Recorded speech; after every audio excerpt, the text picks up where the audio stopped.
दाजिया how हुइंग हुई दाओ वो दे पिन दाओ। सबसे पहले तो सॉरी फॉर लेट अपलोडिंग, पर क्या करूं ओरिजिनल एपिसोड मिल ही नहीं रहा था। देखो चैनल पर व्यूज इन दिनों बहुत कम आते हैं, इसलिए मैं बहुत से ड्रामाज का एक साथ ही एक्सप्लेनेशन कर रहा हूं। तो शुरू करते हैं आज के एक्सप्लेनेशन को। एपिसोड की शुरुआत में जियन जाओयो से कहती है कि मैं जानती हूँ कि तुम मुझसे बहुत नाराज हो, मैंने तुम्हारी बात नहीं मानी, तुम मुझे जानबूझकर इग्नोर भी कर रही हो, पर प्लीज़ ऐसा मत करो, मुझे अकेला मत छोड़ो। मैं जानती हूँ कि तुम सिर्फ एक ऐसी हो जो मेरे लिए अच्छा सोचती हो। मैंने तुमसे कई बार माफ़ी भी मांगी, पर तुमने मुझसे बात तक नहीं की। क्या तुम जानती हो कि मुझे तुम्हारी कितनी फिक्र होती है। इतना कहकर वो जाओयो को हग कर लेती है। जाओयो इस टाइम भी जियन से बहुत नाराज़ थी, पर उसके हग करते ही वो स्माइल करने लगती है। अब जियन उसे अपनी बनाई एक फिनिक्स दिखाती है। यह कपड़े पर बनाई गई एक कलाकृति थी। इधर चैंगलिंग चैंशियान से कहता है कि क्या आप वापस गुयान टावर नहीं जाना चाहती। चैंशियान कहती है कि मैंने अपनी मार्शल आर्ट खो दी है, अब मैं एक नॉर्मल सिटीजन बन गई हूँ, इसी कारण मुझे अपने सेक्ट के लिए बुरा भी लग रहा है। चैंगलिंग कहता है कि क्या आपको ऐसा करके दुख हो रहा है। चैंशियान कहती है कि ऐसा कुछ भी नहीं है, मुझे बस अपने सेक्ट की फिक्र हो रही है और कुछ भी नहीं। वैसे तुम्हें देखकर अब लगने लगा है कि मानो तुम भी अपने सेक्ट के लिए बहुत सीरियस हो, क्या तुम अपने सेक्ट नहीं जाना चाहते। चैंगलिंग जवाब देता है कि मेरे पिता अब रिकवर होने लगे हैं, जैसे ही वो पूरी तरीके से रिकवर होंगे तो मैं उनके साथ वापस अपने सेक्ट चला जाऊंगा। आगे जियांग मिंगशुआन से कहता है कि तुम अब रिकवर होने लगे हो, वैसे चीसी फेस्टिवल भी आने वाला है, तुम्हें याद तो है ना। जैसे ही मिंगशुआन चीसी फेस्टिवल का नाम सुनता है तो उसे लिवशू की याद आने लगती है, जिसके साथ वो चीसी फेस्टिवल जाने वाला था। तभी जियांग मिंगशुआन को उसके ख्यालों से बाहर लाते हुए पूछता है कि तुम क्या सोच रही हो। मिंगशुआन कहता है कि बस मुझे अपनी कुछ पुरानी यादें याद आ गई थी। तभी जियांग का ध्यान मिंगशुआन के हाथों पर जाता है। मिंगशुआन के हाथों को देख जियांग के चेहरे के एक्सप्रेशन बदल जाते हैं। इधर चैंगलिंग अपने मार्शल आर्ट की प्रैक्टिस कर रहा होता है। जियन भी उसे प्रैक्टिस करता देख रही थी। जब चैंगलिंग की प्रैक्टिस खत्म होती है तो जियन उससे कहती है कि तुम्हारी मार्शल आर्ट पहले से ज़्यादा बेहतर हो गई है। चैंगलिंग कहता है कि अब मैं हमेशा तो पहले जैसा नहीं रह सकता, वैसे भी अब मुझे अपने सेक्ट को संभालना है, मैं कल यहाँ से जाने वाला हूँ।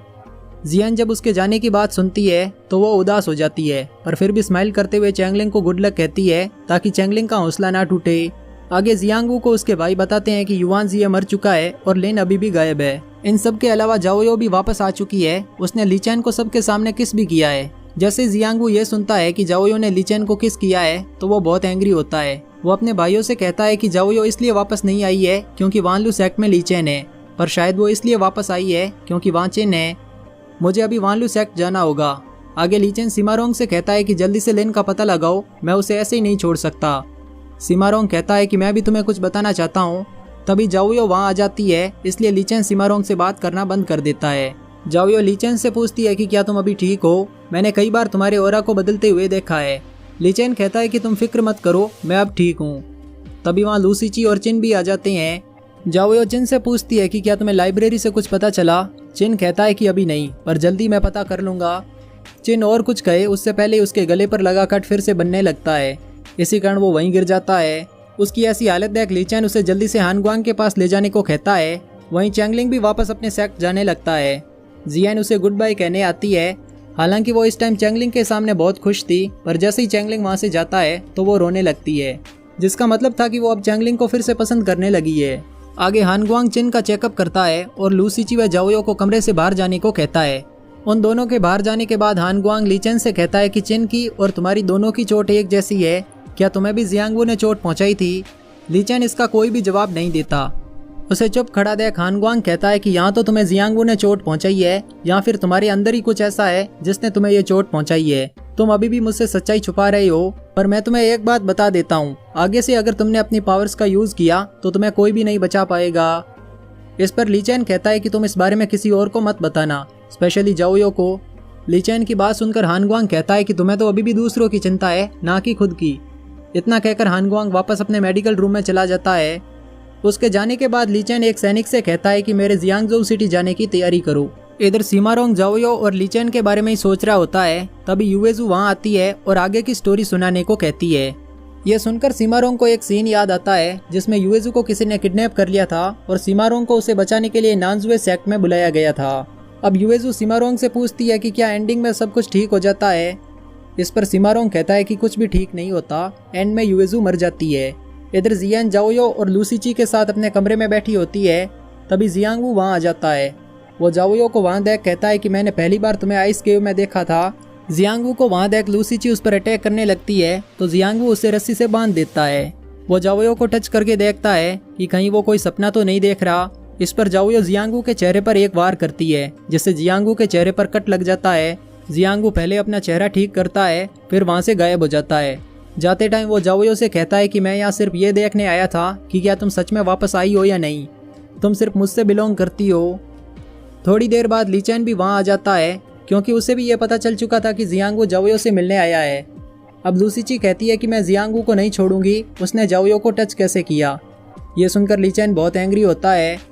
इधर जियांगवू जब वापस अपने सेक्ट आता है तो वहाँ एक आदमी उससे कहता है कि मेरा भाई एक केव में फंस चुका है, सिर्फ तुम ही उसकी मदद कर सकते हो। यह सुनकर जियांगवू कहता है कि आज मैं बहुत अच्छे मूड में हूँ, इसलिए मैं तुम्हारे साथ तुम्हारे भाई को बचाने चलूंगा। अब जियांगवू उस आदमी के साथ उसके भाई को बचाने केव के पास आता है। यह वही केव थी जहाँ कभी ली चैन को सील किया गया था। जियांगवू अपने सैनिकों से सारे पत्थर हाथों से हटाने को कहता है क्योंकि वो केव औजार के इस्तेमाल से गिर सकती थी। आगे लिन एक सराय में बैठी होती है, तभी वो देखती है कि वानलू सेक्ट के सैनिक उस पर नजर रखे हुए हैं। वो सराय से बाहर आती है और वहाँ से भागने लगती है, जिसके पीछे वानलू सेक्ट के सैनिक भी उसे पकड़ने भागने लगती हैं। इधर जाओयो, ली चैन, चिन और लूसीची गैम्बलिंग कर रही होती हैं।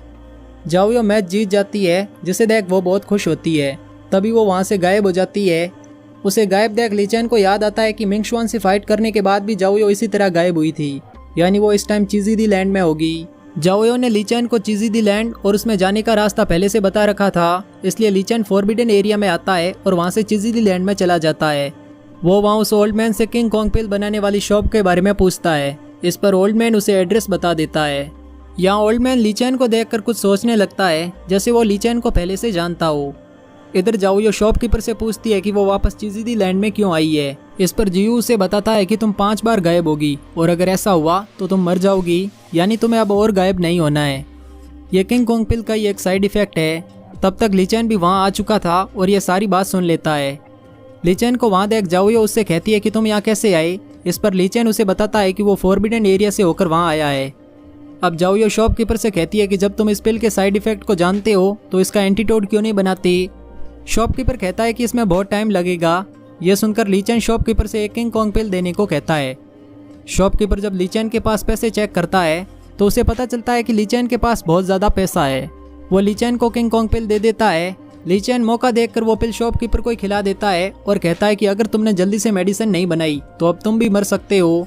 यह सुनकर शॉपकीपर अपने बाकी सारे काम छोड़कर पहले किंग कॉन्ग पिल का एंटीडोट बनाने लगता है।